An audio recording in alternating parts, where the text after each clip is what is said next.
Hello and welcome to the John Ark Show. This episode is called Escape from California. Before we begin, I want to encourage you to subscribe, like, follow, and comment on the show. I'd also like to tell you about a service called HollywoodIsCalling.com. It's a great service that allows you to purchase live phone calls from your favorite celebrities, so check them out. It's something you can buy for yourself or as a gift for somebody you love. Now let's get started. People are fleeing California in such large numbers and with such speed that there are those who believe that it will soon be unable to pay most of its debts. When that happens, many people believe that the legislature will begin passing even more tax hikes on the rich, the middle class, and the poor as well. Even worse, if its cities reduce the funding for their police departments, as many hope to do, then there are those who believe that the murder rate in California will increase tenfold. We've done the analysis and we've determined what's causing all of this and what the result will be. First, let's begin with taxes. California has the highest marginal tax rate in the entire country. It's approximately 13%.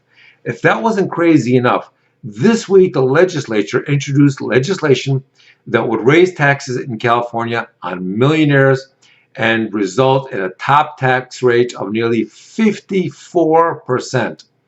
Now, the state is claiming that they need the money for schools and education. But the ironic thing is that the state wants to impose draconian restrictions on the schools that many people believe will force many students to stay at home. So why are you raising taxes and for schools ostensibly and forcing people to stay at home with their kids? Next, you have the cost of housing. The price of housing has been insane for years now. In some cities like Los Angeles and San Francisco, you now see neighborhoods with $5 and $10 million homes that are overrun with homeless people and drug addicts living on the sidewalk and injecting themselves with heroin in full view of everybody walking by. If you think that's an exaggeration, then just check out the videos of it on YouTube. The police aren't arresting or addressing any of the street crime being perpetrated by the drug addicts. The median price of a home in California is now more than $500,000, and oftentimes that will buy you a house the size of a postage stamp.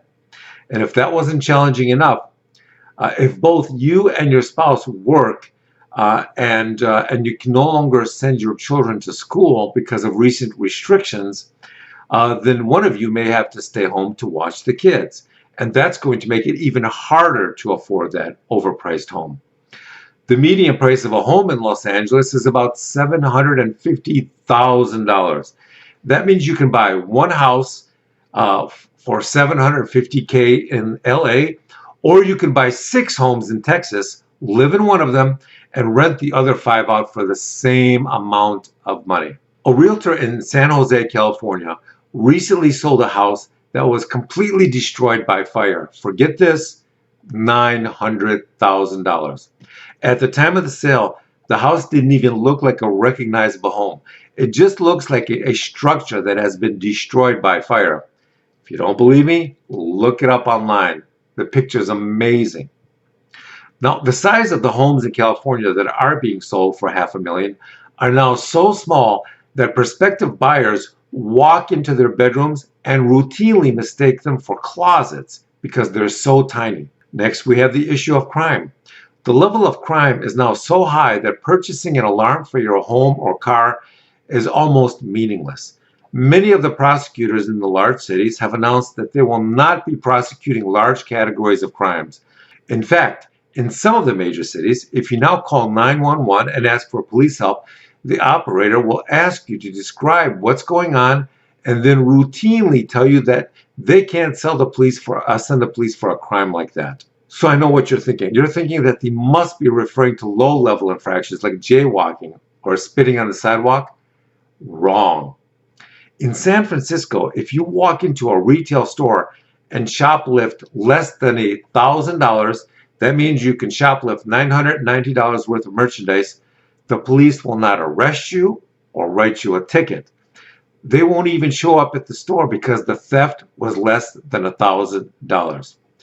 So what's happening now is that armies of shoplifters are just raging through the city stores and taking merchandise without any police intervention at all. By the way, this refusal to enforce the laws is now spreading outside of California. This week in Minnesota, their attorney general is telling people who've been raped not to call the police, but instead to call a therapist. Imagine if someone in your family was raped by a neighbor and you called the police and they told you to go see a therapist. How would going to a therapist instead of calling the police on a rapist ever prevent the same criminal from coming over several times a week and continuing to rape you whenever they wanted to? By the way, do you remember the good old days where if you were able to videotape someone committing a crime, then that was a slam dunk for their arrest and prosecution? That is not the case anymore, because in many instances, when you do call the police, they don't come. You can post your crime surveillance video all over social media, and it really doesn't matter in many cases. Next, we have nature. Nature has declared war on California. First, you have the endless earthquakes, more than 8,000 of them a year. Next, you have the fires that sweep through the state. For those of you who watch the fires on the news, I assure you that what you see on TV does not do it justice. Let me give you a better real-life description of what the fires are like. Imagine if a wall of flames 50 to 100 feet tall and moving at 60 to 100 miles an hour was tearing through cities, farms, and the countryside. Flames that are so fast and intense that when they hit some homes, the homes literally explode from the force and the heat. It doesn't just burn to the ground, it explodes like a massive bomb hit it. If you think that you can get in your car and outrun a wall of flames moving at 75 miles an hour, then good luck with that delusional thought, because everyone else will be packing the roads at the same time trying to get out. Next, we have the mudslides. I had a friend who lived on the California coast. She used to live in Beverly Hills, but decided she wanted to live on the ocean with her daughter, so they could go to bed at night with the windows open and listen to the ocean while they slept.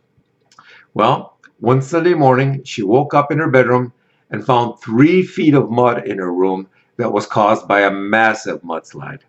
The next week, she moved back to Beverly Hills. Now we have the issue of traffic. Traffic in Los Angeles is the worst in the world. Imagine how backed up your arteries become after you eat a couple of cheeseburgers or have a cheese pizza. And that's what Los Angeles freeways look like 24 hours a day. Not just during rush hour traffic. I'm talking 24 hours a day, 7 days a week. The Los Angeles roads and freeways have so much traffic and congestion that the entire road system looks like it's capable of causing people to go insane or become suicidal after driving them for a while.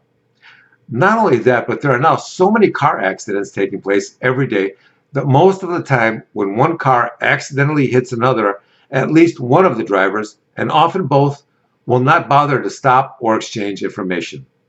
What you'll likely see more often is that the driver of one car will throw a beer bottle at the driver of the car he just hit, and then he just drives away. By the way, I know that sounds like a skit from Saturday Night Live, but in reality, it happens all the time. In fact, law enforcement sometimes reviews the traffic camera footage, and they often see car accidents where one or both parties refuse to stop. That's because they estimate that more than 50% of the car accidents in California are now caused by people with no driver's license. None at all. What about homelessness? There are now so many homeless people in LA and San Francisco and throughout the rest of the state that almost every freeway overpass has a small army of tents living under it. If you go to YouTube and type in homeless people, you will see countless videos of homeless in Beverly Hills, Santa Monica, and all throughout Los Angeles and San Francisco. In fact, if you're smoking a cigarette and walking down the street, it's quite common to have more than a dozen homeless people and drug addicts physically threaten to assault you if you don't give them a free cigarette. So a lot of people now have stopped smoking in public for that very reason. The state of California is believed to have the largest homeless population in the nation. While the official estimate is about 150,000 homeless people, nobody believes that number. Most casual observers observers believe that the number is anywhere from 500,000 to 1 million homeless people. There is no practical way to count them, but if you live in and drive around the various cities, you can see that their numbers have exploded over the last few years. Next, we have the issue of rats.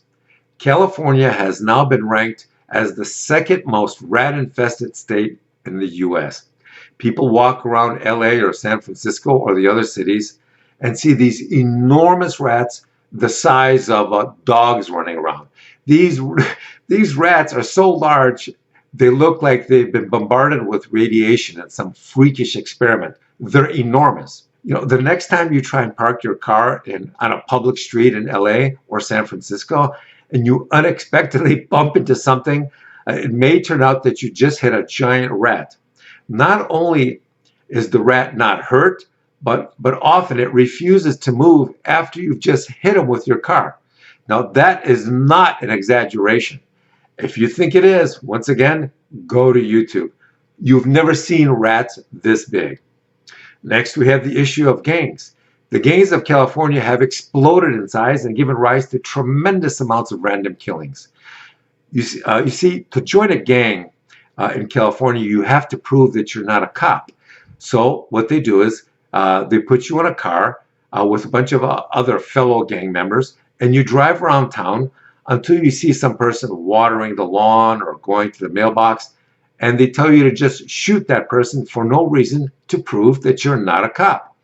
That's why there are so many random and unsolved murders in California, because random crime is very difficult to solve. Next, we have what's known as the Sidewalk Disaster.